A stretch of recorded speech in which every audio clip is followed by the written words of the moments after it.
Welcome back. Well, today we are going to pick up where we left off yesterday, and this is with the pre-Thanksgiving shopping at Bedford Antiques. And apparently all of the dealers there are gearing up for the holidays. I ran into Paul on my way out of Bedford, and he told me he had put in 200 new items. The way he does that is he counts the number of tags he writes up for products. Otherwise, I don't know how he could do it.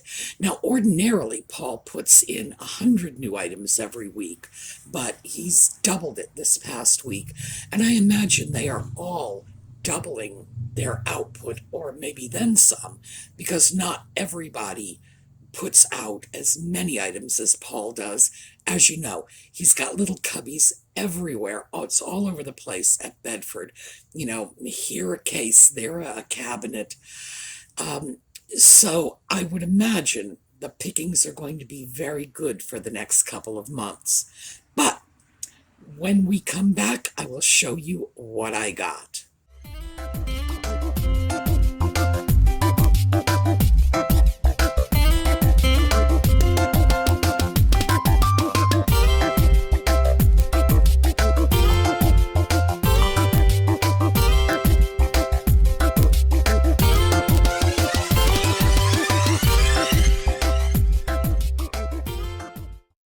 Well, let's start with the first item. Here we go. Well, this is a beautiful Noritaki tray. We're looking at a good 12 to 14 inches long. Really nice. The thing I like about this one is the colors are very bright. We've got a lot of bright yellows, bright blues. $10. It is at the very top of our little purchase allowance, but taking it all the same. Now, this is a lovely Noritaki tray. They're usually called relish trays, although it wasn't relish like we think of that, that chopped up pickle stuff we put on hot dogs. A relish tray would have been a tray for small, often pickled vegetables.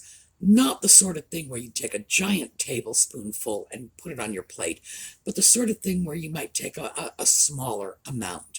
Garnishes, but edible garnishes. So it would be things like the cranberry sauce at Thanksgiving dinner, that sort of thing. Trays like this are great because you can use them for anything. And I mean, I use them for all kinds of stuff. Generally speaking, not food service. When I keep trays like this, I'll use them as change trays. I like to keep a little change tray near the front door.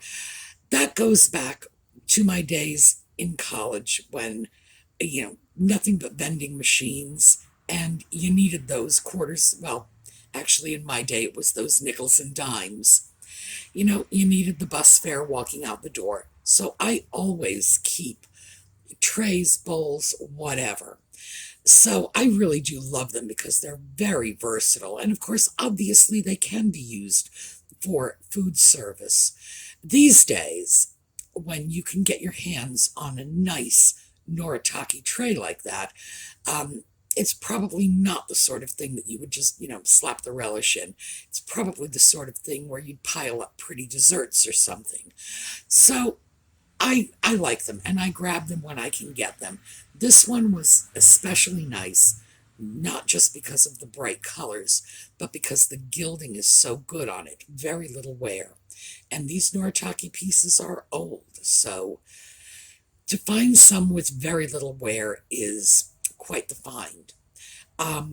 Next up, this was from a shop that sells Christmas holiday items, basically year-round.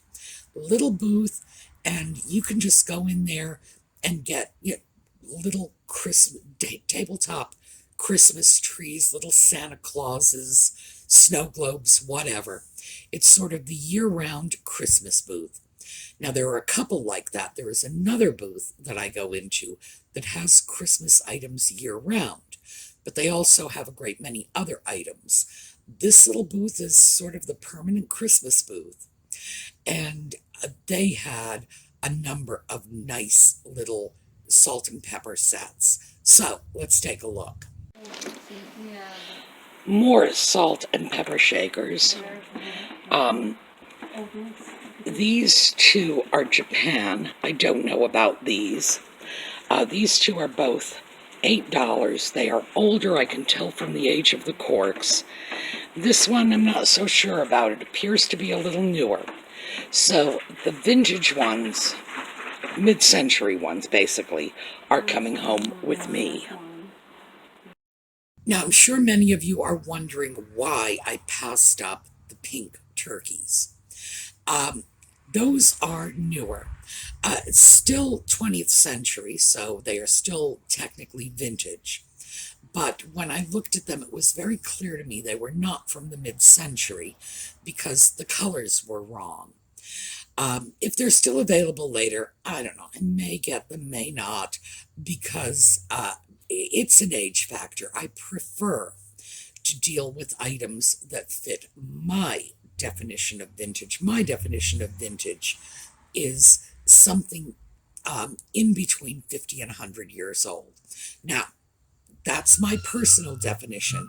The definitions have changed over the years, and we actually did a video on this a while back.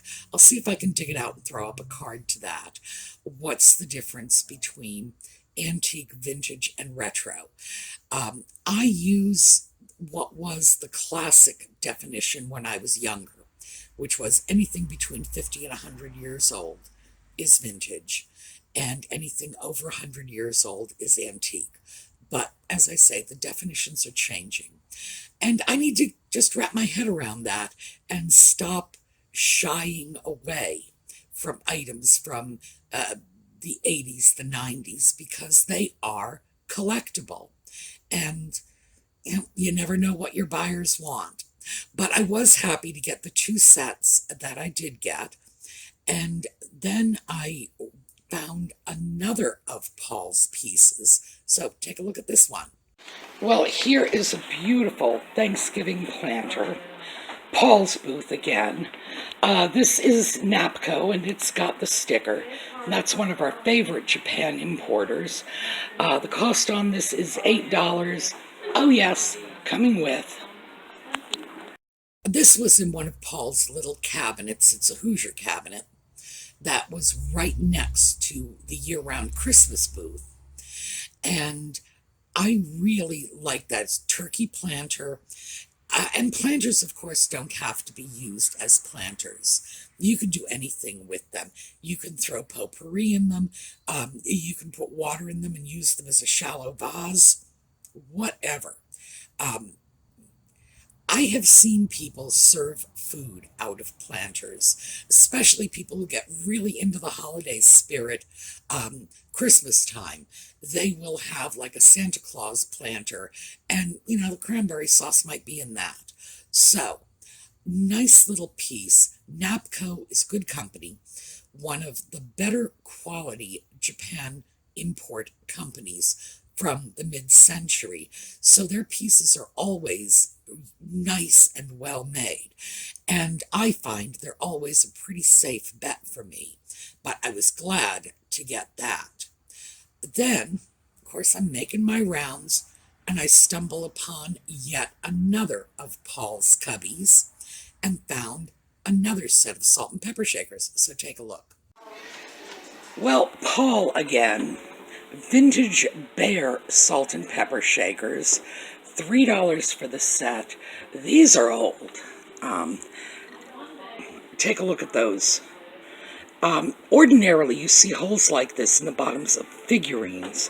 The holes in salt and pepper shakers were much more rounded, but these are indeed shakers, as we can tell by the holes in the top.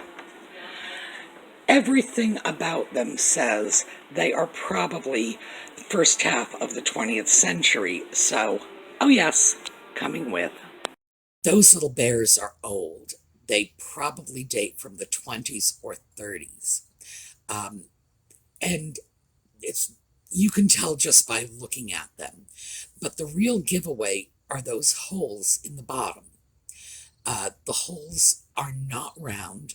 Now, before I sell them, I'm going to take my Dremel and round out those holes so that a cork will fit nicely into them, and so that I'm not passing a problem along to the buyer. I want my buyers to be able to take the cork out, put it back in, not struggle with it.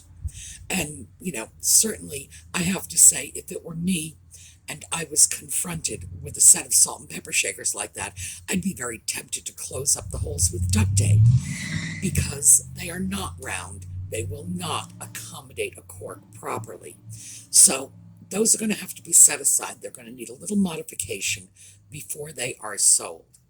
Now, it's true they are old, and the reason I don't have a problem straightening out those holes is, one, this is an invisible repair. It's going to be on the bottom of the shaker. Two, it's a salt shaker, a pepper shaker.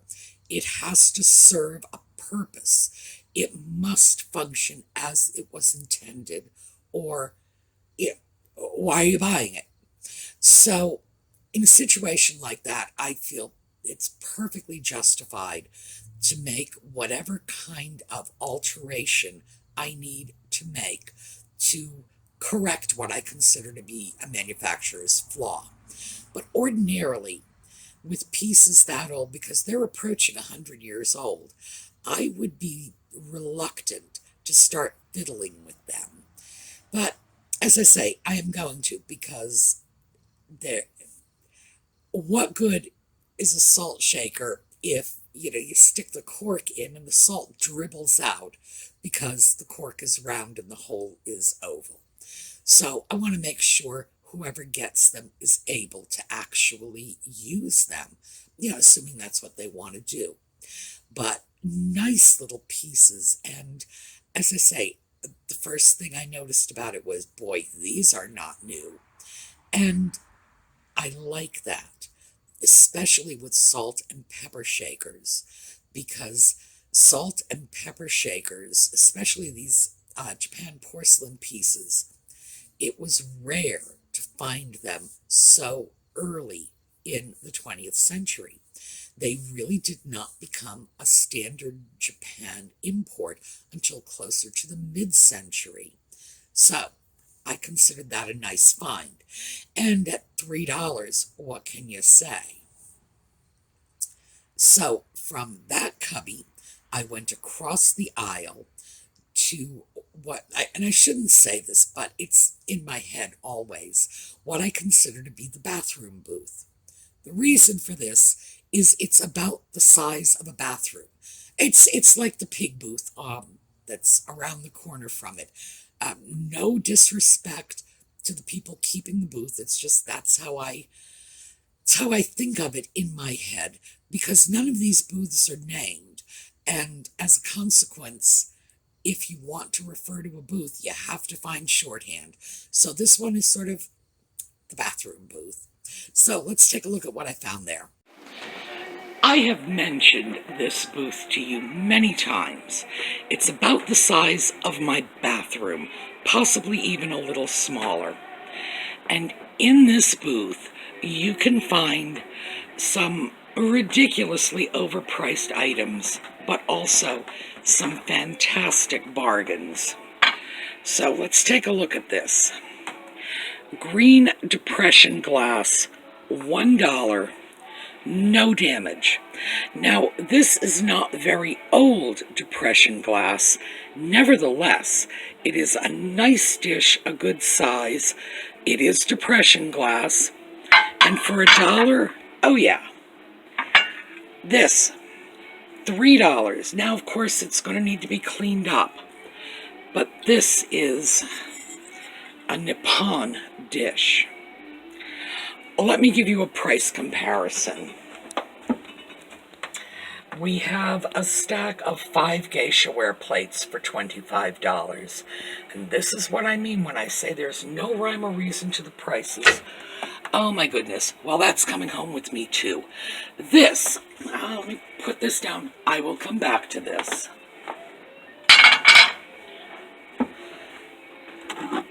So glad I came over here because I didn't notice this. This is $2. All right. This is let me see. I will put a note on the video. Hato show. I'll put a note on the video. Specific maker of this tray, and the name is escaping me right now. These are beautiful pieces, very collectible. $2, he's giving it away. So, never forget to go through these little offbeat booths. So let's start with that Green Depression glass bowl. That was probably from around the 1970s. It had very patriotic designs on it. And also the color. The color is more of a hunter green than the sort of soft Crayola crayon green of the earlier Depression glass. That's one of the first ways you can spot newer Depression glass. And which is difficult because they were made out of the same molds. It's same Depression glass, so you really have to kind of look for indications like color. And that's because they were using different formulas for the glass. A Depression glass was made in the Depression. Obviously, that's where the name comes from. Fell out of favor and then went back into production in the late 1960s, I believe. Back into production because it had been very popular. So this is from that second production run that was just around the beginning of the fourth quarter of the 20th century. Nevertheless, Depression glass bowl for $1, no chips or cracks in it.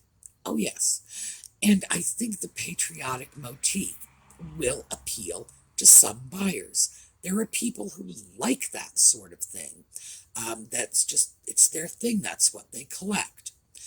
And of course, patriotic symbols are very popular with American country collectors as well. And as you know, because I've been saying this to myself, and I talk to myself when I'm filming, so I've been saying it to you too. I really do feel I need to make more of an effort to accommodate my American country buyers. So that was a nice little find for $1. And then the Nippon dish. Dirty, yes, okay. That's going to sit and soak in a sink for a while. And whenever anything is sort of that conspicuously dirty, it soaks in a sink of bleach. Because I want to make sure, whatever is in there is gone, gone, gone. Because a dish like that is likely to be used for food or snacks or something. That Nippon dish, $3, wow, serious bargain. And then on another shelf, 5 geisha ware plates. Now, geisha ware, in terms of Japanese porcelain, geisha ware is the low end. Nippon is the high end. So $25 for 5 geisha ware plates and $3 for this beautiful antique Nippon dish. I don't know what this person is thinking. I really don't. But I love going into their booth because I get terrific bargains there all the time. And then finally, that beautiful Japanese plate for $2. That is, and I was stumbling over this in the video, it wasn't coming to me. I was getting the consonants, but not the vowels. It's Hotai Yusho 10. And I don't know what I was saying. Hato show what? Whatever was coming out of my mouth was wrong. Hotai Yusho 10.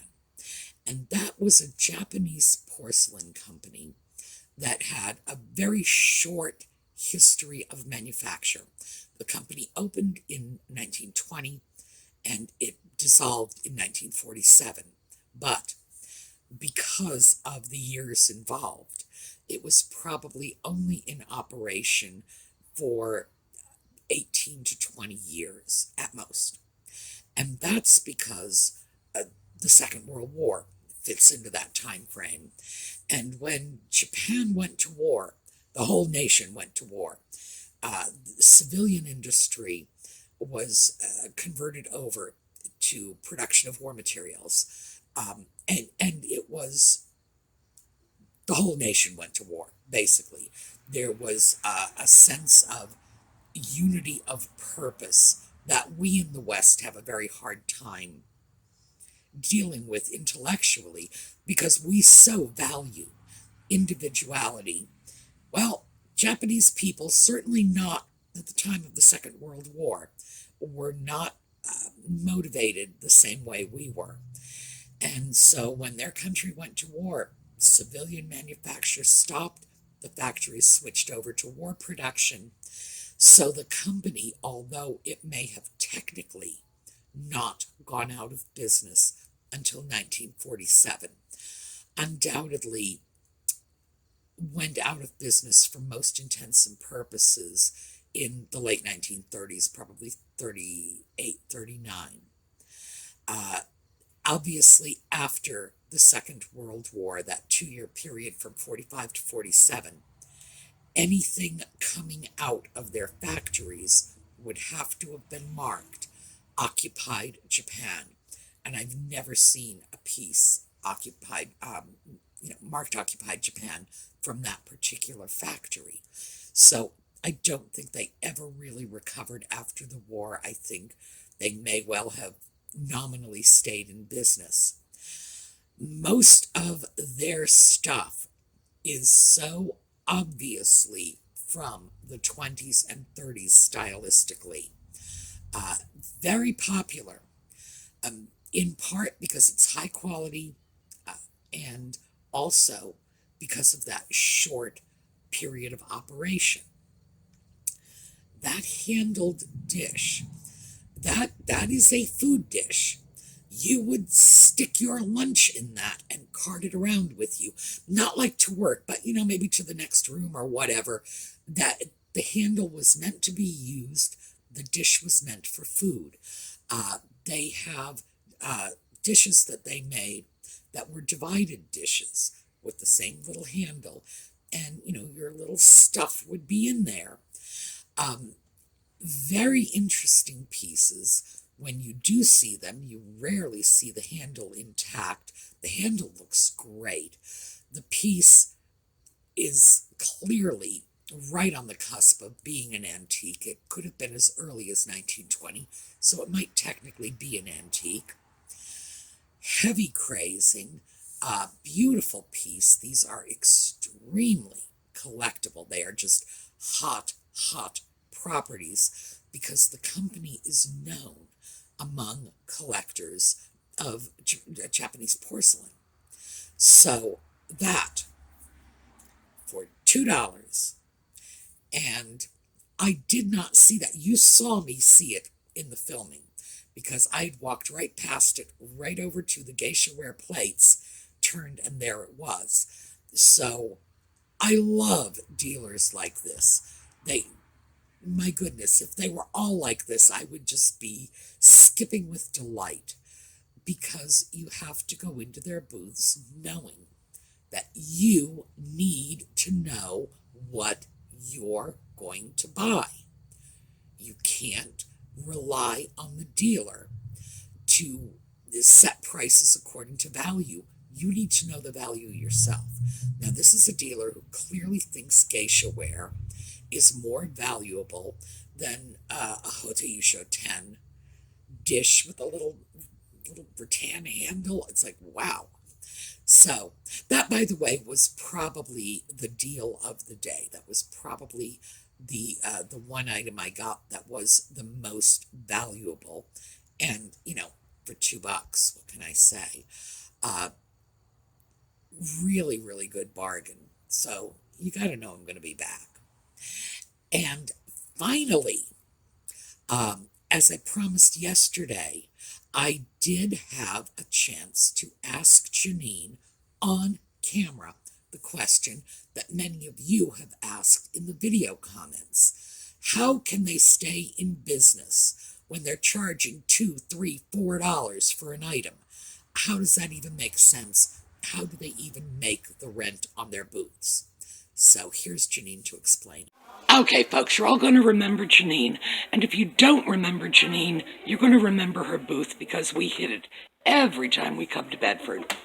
And I just told Janine that many of you are asking how she can manage to even make her booth rent, never mind stay in business, with such low prices. So, take it away. Well, my first impression to tell you was that a lot of it's volume. We keep our prices low, and it does all add up. I was just saying I only have like 12 items sold, but it's $61 on the books, and it just adds up and adds up. We pick and flee, don't we, Jan? We pick and flee. We love it. It's our lives. On the side of the road all day long, 7 days a week. If there's an opportunity to stop by somewhere, a sale, a box that says free, we pick it all up. But we pay it forward to you guys, and we get something inexpensive. But really do keep our eyes open for things that we can put in the stand that are different for you guys. Anything to contribute, Miss Jan? Today. Yeah, well, that's it. All day, 7 days a week, we pick and flee. So then, this is sort of like a hobby that pays for itself. It's a hobby, and it really is kind of like, you do it, whether you realize it or not. You're like, oh, yard sale, you see the sign. It's what you do. It's what you like. Like people who like the color purple. They see everything purple, We just see sales and opportunity, and people are talking in the grocery store. I think I might have a yard sale. Well, where is the yard sale? Forward with people, and I don't know. That's all. You buy one thing and you say, "Do you have anything else?" Yeah. Well, It's exactly. Mm-hmm. All right, terrific. Thank you so much, Janina. It's good to see you again. Oh, thanks. Good seeing you guys. Like she said, it's just what she does. It's who she is. This is Janine's life. She goes off, she hits yard sales, she picks trash, she does what she does, and she's going to do it, whether she has the opportunity to sell it or not. So if she makes enough money to cover her booth rent, she's fine. She's fine. It's not about the profit for her, it's about the love of the hunt. She goes out, she finds bargains. I go to her booth, I grab those bargains, I pass them on to you. She's thrilled. This really works for her. And I expect that other people, like Shelley with the booth on the second floor where everything's like $2 and 40% off that, it's probably the same way. I used to wonder if maybe they weren't hoarders, just having found a creative way to clean out their garages. Who knows? Could be. All right, so that is the end of our first batch of holiday shopping from Bedford. As I say, there will be more. This is the time of year when I can get some really terrific stuff at really good prices because people are bringing new stock in. They want to get rid of the old stock. They're marking things down. They're offering discounts. Hallelujah. All right. So I will see you this evening if you want to watch the new Sunday night Just Chatting, because I've added a day, or the regular Thursday night Just Chatting, or if you just want the thrift videos, come back next weekend. I will be here. All right, so have a terrific day, everyone, and I will see you all later.